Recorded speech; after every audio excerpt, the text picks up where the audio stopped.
avevamo un avanzo, loro avevano un disavanzo di guerra, ma avevano un disavanzo. Noi avevamo un avanzo di amministrazione. Era uno Stato che non faceva opere pubbliche, che non faceva lo Stato. Ma quanti sono coscienti che nel 1848 noi avevamo un avanzo di amministrazione?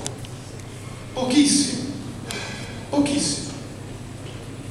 Allora noi ragioniamo di fiscalità, dell'adeguatezza del prelievo rispetto alla ricchezza prodotta.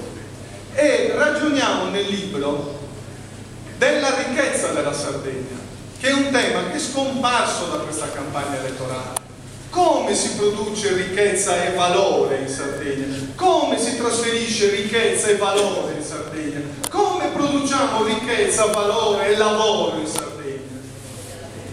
Perché questo tema è scomparso? Che è centrale. Che è centrale. E decliniamo questo ragionamento rispetto al sistema dei poteri. La ricchezza di una nazione è nel modo in cui organizza i suoi poteri. Spesso ne parliamo con tanti amici. Malta è uno scoglio.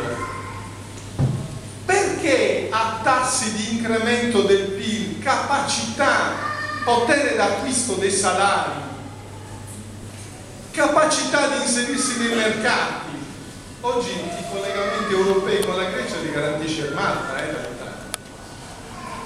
È una compagnia nazionale. È una compagnia nazionale.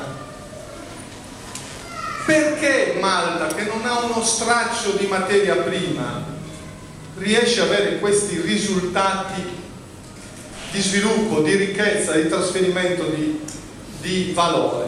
Perché ha un'organizzazione dei suoi poteri differente.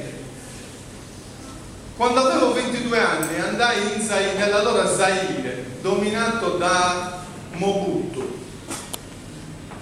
Lo Zaire, il Congo, è una terra ricchissima di materie prime, poverissima di cittadinanza.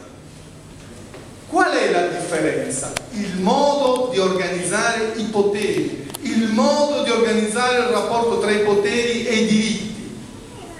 E noi diciamo che i poteri di regolazione che ha la Sardegna attualmente sono insufficienti rispetto alle sue ambizioni di libertà e alle sue potenzialità di ricchezza.